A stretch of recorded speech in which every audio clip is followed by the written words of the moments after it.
Gjatë këtyre ditëve, në Kosovë po qëndron për vizitë një grup i deputetëve të Parlamentit të Gjermanisë. Në studio ne kemi ftuar Anton Hofreiter, i cili është udhëheqës i Komisionit Parlamentar për çështje të Bashkimit Evropian në Gjermani dhe i takon Partisë së Gjelbërt. Do diskutojmë për shumë çështje me të, përfshirë çështjen e Kosovës, vizave, si dhe krizën e energjisë në cilën po kalon Evropa. Hofreiter është prej Partisë së Gjelbërt Gjermane edhe do të synojmë të marrim perspektivën e tij në shumë çështje që kanë të bëjë edhe me dialogun, edhe me ambientin. Thanks for coming. First, can you tell us what's the purpose of your visit in the Balkans, in Western Balkans? The purpose of my visit is that the Western Balkan area is a very important area for Germany and Europe. And after it has taken too long, that for Northern Macedonia and Albania started now, finally, the talks about to become a full member of the European Union. And I'm here in Kosovo because Kosovo for Germany is a really important country. We know it's a small one, but it's really important because you have great potential in renewable energies.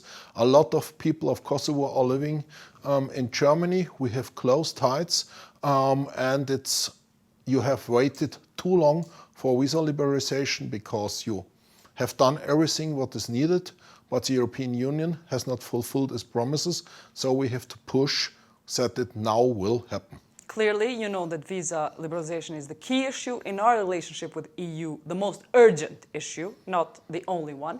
So, just can you explain to the normal citizen on the street why and what is Kosovo having to do in order to get visa liberalization? Where is the process? Do you know any more information?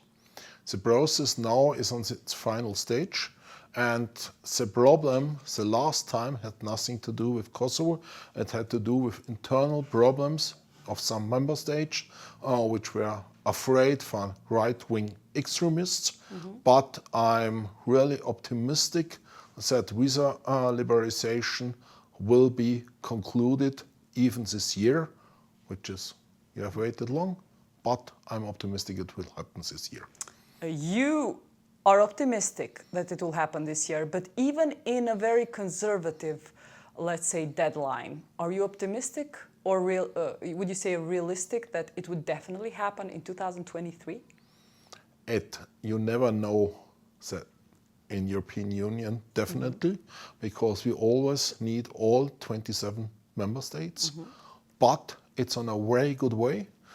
Today, the so-called Weimar Triangle, which is a close cooperation between France, Germany and Poland, they together issued a resolution that they fully support visa liberalization. It's not a surprise for Germany, but it's good to also have France and Poland with us. So I think in this autumn it will be decided, and when it goes very fast then, even in December, it could be happen. What happened to the right-wing influence that we spoke about that was Kosovo's obstacle before? Isn't it there still? Elections have passed, okay. And next election. Where have elections passed? Have they passed in France? For example, yes. They have passed in France. But have they passed in Holland, which is also a country that needs to vote and was against visa liberalization? But in Holland they have changed minds.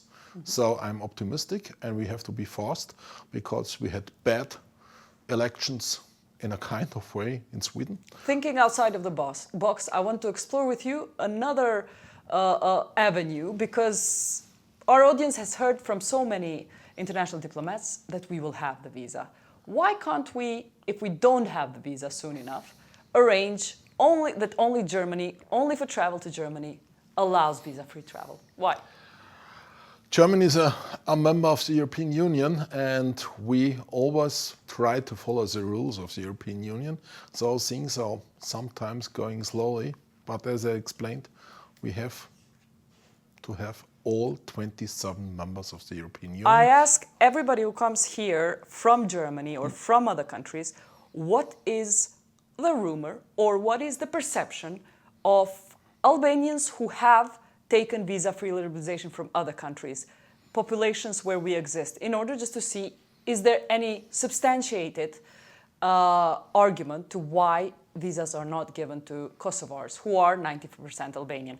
How's it a situation with Albania and people who have traveled with visa-free travel regime, North Macedonia? What is the rumor and perception? As a rumor is not the problem.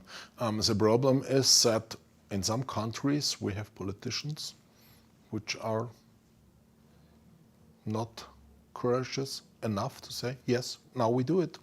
And that's always a kind of a problem. And we had this problem also in other parts. Look at what Bulgaria has done to Northern Macedonia. After what Greece has done to Northern Macedonia, they even have changed their name. And then Bulgaria came up with old stories which should be long passed by. But that's the problem. Mm-hmm. And you will know how grave the problems between Kosovo and Serbia is. So we always have to take all 27 members with us, but we are working hard on it, that it will work. Is there also an understanding at all in Europe and in your parliament that if you don't give Kosovars visa liberalization, we will get a right wing and extremists, as well as religious extremism, grow because Europe doesn't want us? Is that such an awareness over there? We have a great awareness in Germany about Kosovo, and maybe we are always sure that you are one of the best partners we have here in the region, and it's sometimes always the cause that the one who don't cause us problems is the one which is in a kind of way a little bit neglected, because you first has to treat with the one who causes problems. That should not encourage you now to cause problems. Great, I'll follow that line. But you have you say no, Kosovo Germany has not neglected Kosovo. I understand, but still, as you well know, you have bigger donations or bigger investments in Serbia than in Kosovo. Serbia gets more out of Germany than Kosovo. I think potential, compared to the size of the country, Kosovo gets a lot of more, and you will know that Germany is one of the biggest donators and one of the biggest investors here in Kosovo.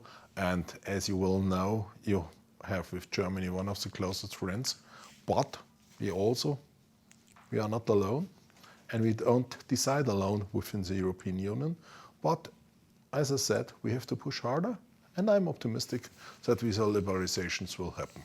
Since you came also in this visit from Albania and Macedonia, again, I'm going to ask you to think outside of the box as to why can't we exceed all the Western Balkans to go quicker into the EU, judging from what's happening in Ukraine, Russia's influence in Kosovo.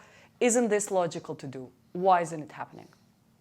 We want all 6 Western Balkans that be a member of the European Union. We also want to have Kosovo as a member of the NATO. For us, this is clear, but we still have problems. If you look, not all European countries has recognized so far Kosovo. You look, Greece, Cyprus, Spain, Romania already have not recognized it. And as I explained also on all my meetings, we have to work harder to tell them that it's now time to recognize Kosovo. But it's not just Kosovo. Even countries they recognize are not acceding to EU. Then Russia is right to exploit these European hesitations. No, Russia is not right, but Russia is a problem. Mm-hmm. Because of this, we focus a lot on this region. Because of this, our foreign minister was here, our chancellor was here, and even more people are coming, and we will do all our best. You say more people are coming. Not only that, we have a new advisor of Chancellor Scholz has put a new advisor, not just Mr. Sarazin, in order to deal with a dialogue between Kosovo and Serbia. I'm curious to know, will an extra advisor, more people, help this dialogue? How will it help? What has changed? It helps because we have so much problems to deal now similarly. We have to deal with the attack of Russia and Ukraine. We have to deal with climate crisis, which affected Germany a lot in the summer, our rivers were running dry, which was a real problem because they are really important for our industry to transport goods. We have migration. We have hundreds and thousands of people drowning. I know, but in the Mediterranean Sea. for Kosovo-Serbia dialogue, you have 2 people overseeing them. Yeah, because it's important to have enough administration capacity that it really happens. And Manuel Saracen is well known here in this region. He is working for our foreign ministry, and now we have a special advisor in the Kanzleramt, which is also very important. So I think... So are we going to see more results, better results, or I same hope so. results? I hope so, but it also, as I said, it not only depends on our people, but you see, we are very committed on it because we put a lot of administration resources in it. Okay. The reason why I'm pushing in this point is because we've had Mr. Lajčák here and the EU refocusing the energy on Kosovo-Serbia dialogue. It was announced that the energy agreement will now be implemented. To this day, few months later, same problems persist. Electroserver of Serbia, who needed to have started work by now, does not accept Kosovo's documents because in those documents it says Republic of Kosovo. Same place we were a year ago, 5 years ago, 10 years ago. As you will know, it's not easy with Serbia. So you cannot, but Serbia We will... know. Do you know that? Do you understand how difficult Oh it is? yeah, we know very well because we follow the problems very, very closely as Germany, as you will know. But Serbia will always be your neighbor on the north. So we have to try pushing. Yes, as you push, what is Serbia's incentive to do better? Considering it gets quite a lot of support from Germany and the EU, a lot of funding. Again, I'm not suggesting to cut the funding, but why should they behave differently if by behaving the same, they got everything they wanted? Why should they behave differently? They don't get everything they want because Serbia is really on the wrong direction. If they stay on this direction, they will never be a member of the European Union. And I think in the end, it's also in the interest of Serbia to become a member of the European Union. But that's a long way. Until that happens, it's a long way. Yes, but things are always a long way, as you well know. You are such a young country and you have already achieved a lot of things. And Serbia, we have to be tougher with Serbia. Okay, so what's the penalization that Serbia has for not putting sanctions to Russia, for buying arms from and exchanging arms with Russia and China? Is there any downside to them continue to do that? Yeah. What's the downside? The downside is that they already started the process to become a member of the European Union. This process will not end up to be a member of the European Union if they continue the way they are doing. And that's a big downside. Okay. And Vučić announced finally, as long as he is president of Serbia, that was his last statement, as long as he is president of Serbia, he will never recognize Kosovo. We know that. We know the history of this former Minister of Information of Slobodan Milošević. He's actually never going to do that. So how will we ever reach the final agreement?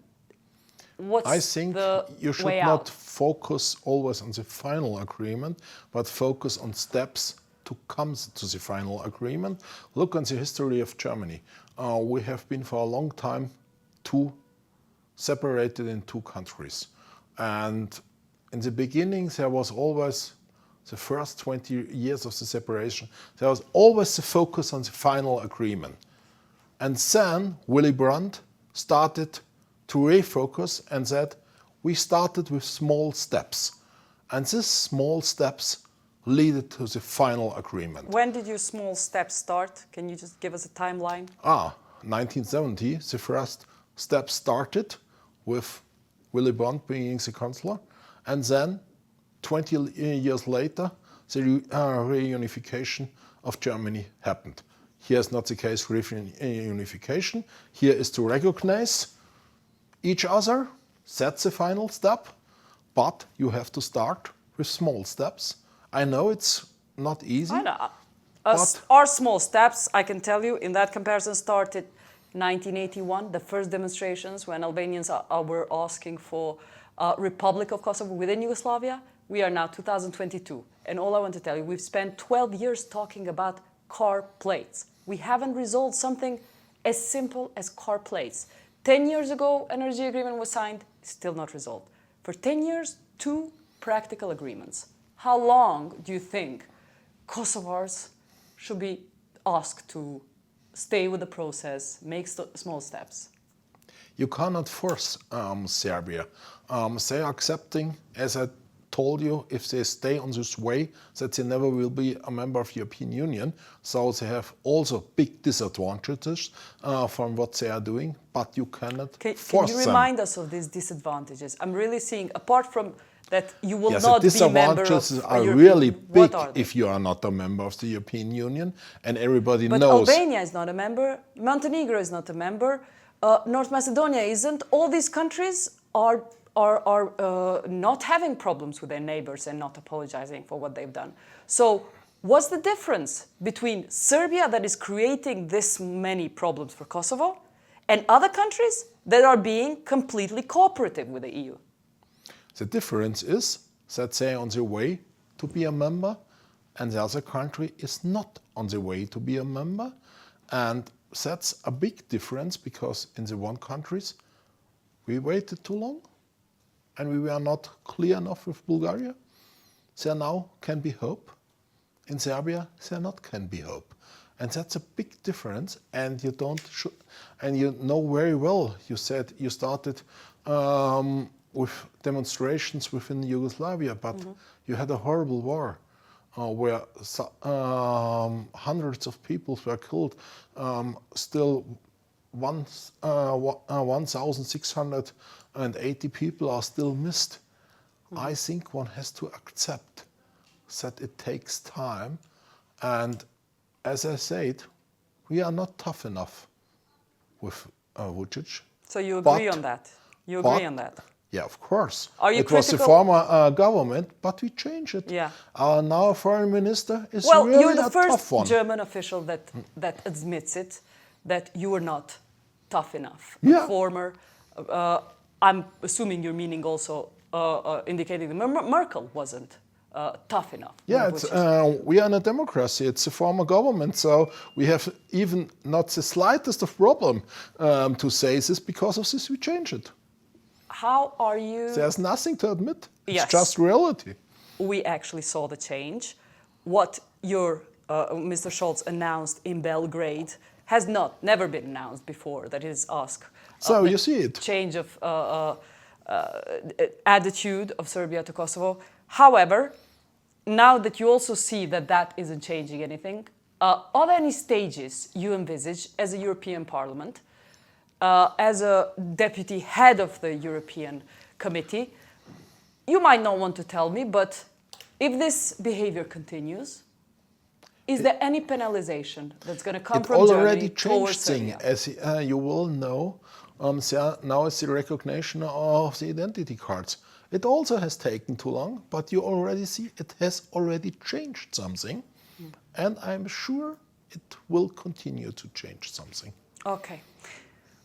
I'm going to ask you something that is in the back of the mind of the people who are watching this interview, that we have a Swiss parliament who initiated, from a report, Dick Marty report, initiated an international court against former KLA leaders of Kosovo. So there is an international court chasing Kosovo war crime suspect. Is there a chance that we will balance this out justice-wise in the future, that we can see an international court dealing with Serbian crimes? Since you opened the subject of missing persons, no repatriation, my audience feels, will want to hear from you on, is there a chance we can change this? I don't know if there's a chance, because, as you will know, we have big problems with Russia. We have big problems with China, because we see a worldwide fight between democracy and dictatorship. And we should but still work on it, because it sometimes takes a long time after so horrible crimes. From your German basically experience, do you think two countries like Kosovo and Serbia can reconciliate without getting justice done? It's nearly impossible without a kind of justice done. But we also saw Germany and France were really for a long time enemies. And now we are close friends. So things can be changed. And yes, it's always hard to see that Kosovo is the more democratic, realistic, well-behaving. But you can also say it this way: you are the grown-ups. So it's always better so grown up that we can't travel to Europe. It's always better to continue to be the grown-ups. And yes, it's unjust. But the children get rewarded with visa-free liberalization. I'm sure. Okay, I want to also note that you are the biggest proponent of in the German parliament, helping, pushing, advocating for more tanks to be given to Ukrainian army and more military aid. Do you see a resistance from Germany to offer more help? I'm asking you because we are so used to this country seeing German tanks. You help liberate us. We saw them based in our country. We see German soldiers in our cafes. We remember the German Leopards very well. So for us, a German soldier is normal. Why isn't it so for Ukraine? We are doing a lot. We are delivering a lot of weapons to Ukraine. But yes, I'm not satisfied. I want that we deliver even more. Our Minister for Defense announced that we will deliver more Dingoes, which is a kind of protected armored car or jeep.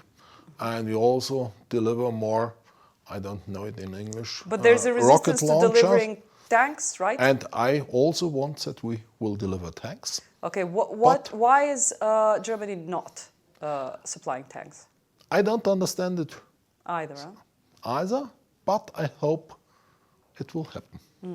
And I'm doing all my best. As I do my best that you get visa liberalization, so I do my best that we support Ukraine even more.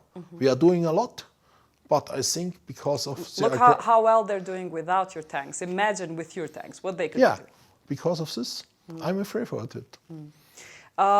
Now, Kosovo has a very weak army, and we are entering this stage of more endangered security even in the Western Balkans. Do you think Kosovo needs to be thinking in that direction more? I'm also asking because you seem you're from a Green Party. I think Kosovo should think more in this direction. Okay. But I'm also very in favor, and I visited our army yesterday. I'm very in favor that KFOR is to continue, that the security is guaranteed, that our army stays here to guarantee security. But I'm also in favor that Kosovo becomes a member of NATO. And if you want to become a member of NATO, you have to offer also something to NATO. And so you need something to offer. And for this, you need an army. It has to be it has not to be great or big is the right word, but it has to offer something, and then you have the chance to become a member of NATO. Now I want to just a little bit shift the conversation from security to energy, because I know you come from a party that has supported more energy capacities to be created in Germany. However, I want to go specifically to the question that in the last weeks, we have supporters of coal in Kosovo saying that, listen, look at Germany, 27 factories of coal are being reworked, reopened or considered for reopening in Germany. Therefore, even Germany, the biggest proponent of green energy, is thinking in that direction, revitalizing coal generation. So should we. So should Kosovo. We have old coal power plants, which we bring for this winter back to the grid, because the gas power plants should not work, because we have to use the gas for heating and for our industry. So is the argument going against your green energy ideas? No, because in the same time we are speeding up a lot the windmills and solar energy, but you cannot change within 8 or 9 months the mistakes which has been done 16 years. What are the mistakes? The mistakes were we don't build enough green energy in Germany, we don't build enough windmills, we don't build enough solar panels, we don't build enough transmission lines. I'm sorry, but in Kosovo, the way we translate this is we haven't built enough new coal plants. This is what people think. Look what's happening to Germany. They made a mistake for investing too much on green energy. No, the mistake Are they wrong? The mistake was not to investing enough in green energy. So we have now not enough wind and solar power. That's our problem. So I want your message to be crystal clear. I'm sorry, because here, the way we're interpreting example from Germany is you have invested too much in green energy. No, we have not invested enough in green energy. What's the proportion? What's the proportion of green energy participation into your energy generation? It's now about more or less 40% in electricity. And you think that's not enough? No, it's not enough because we have to replace with this green energy now coal, nuclear, and also gas. And nobody expected that Russia will not deliver any gas to Germany. And so green energy now has to replace very fastly coal, nuclear power and gas. And that was not planned. And it was a mistake of the former government. But was it possible to invest more in green energy? Because Yeah, of most course. people's argument would say it was too expensive. That's why. No, it's now the cheapest way to produce energy. Even in Germany, where we have less. Are you sure green energy is the cheapest Of course. energy to produce? If you build new power plants around Berlin, which is not the area with most sun, now we produce photovoltaic new built power plants for 2 cents the kilowatt hour. 2 cents in kilowatt in Germany, who has much less sun than Kosovo. Exactly. And we have windmills which Okay, produce if it's for 2 cents per kilowatt to produce renewable energy, how many cents is it to produce a coal kilowatt?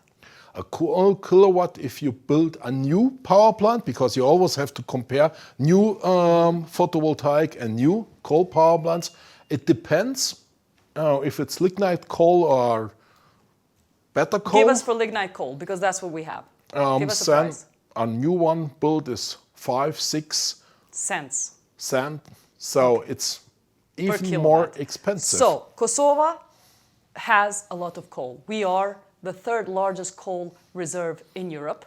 Most people think that is the solution. We have the largest coal resource in Europe, but then we destroy our climate.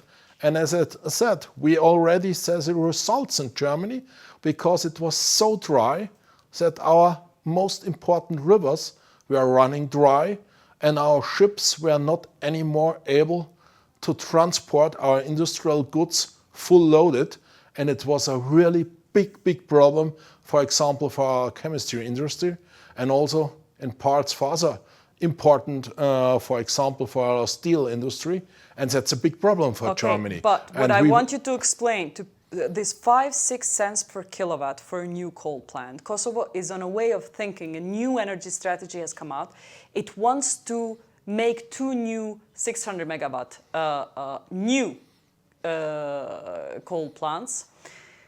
Does it pay off? Even without the environmental argument, when you think about carbon tax, will it pay off for Kosovars to build new coal plants as opposed to green energy? I don't think so. I think it would build up for Kosovo even more if it built a lot of windmills and photovoltaic, because you have even more wind and sun. And so you have really a good chance to become a reliable producer of clean energy, which is for sure the future. Okay, it's your first day in Kosovo, first time coming here. Have you ever spoken as a Green parliamentarian? Have you asked our leaders why they don't have more windmills? There's hardly any. Of course. You've asked this question? Things are going too slow. I think we have all, not only in Kosovo, but we all have to speed up the production of renewable energies, because if you don't do it, we risk our industrial base and we risk the future of our children, because with climate you cannot discuss. Are there enough investors from Germany who Of would course. want to invest in green energy? Yeah, of course. We have a lot of investors. You have a lot of investors. Would they come to Western Balkans and Kosovo? Of course, they are waiting. They're waiting? They are waiting. Are you aware of investors who are waiting? Yeah, of course. For Kosovo? Yeah, of course. On green energy? On green energy for hundreds of megawatts. Tell us, what is the obstacle that they're facing? The obstacles are the obstacles they are facing nearly everywhere in the world, that decisions are made fast. We have the same problem with Germany. They wait for years for licenses to be completed in Kosovo. Years. They wait too long. Yeah. So how come, and have you ever also wondered why these licenses are not too long for coal people? For coal people, sometimes the licenses are also long, but I think in all countries we now have to speed up to give the investments. And then why is the mentality in the old world, as you say, that coal people are given quite huge help, subsistence, all the licenses from states, but green energy investors are being dragged, and we say in Albanian, to someone you're a mother, to the other you are a mother-in-law? I think in most countries it's because renewable energies are new. And everything which is new is for most of us, oh, it's new, does it really work? Is it reliable? But for Germany it's not new. What is your experience? What can we learn from your experience to speed up this process? Make it simple. That is, we had times when it was very simple, then we had times where it was complicated. So in the last year it was not invested enough, and now we make it simple again, and the investors come. Final question. Having been to North Macedonia, Albania and Kosovo, what are a few good things you saw and liked about these countries? I liked about these countries that the people are very friendly, that the people are interested, that the people want to have a better future, and that all 3 countries are beautiful countries. You are in the most polluted city in Europe, though, right now. I know. From its air pollution indications. Yeah, because of this, we need more renewable energy, because they don't pollute the air. Thanks very much for coming to Kallxo.com. Shikues në nderuar, kaq kishim për sonte, vazhdoni me na ndjek në Kallxo.com deri në emisionin e ardhshëm. Natën e mirë.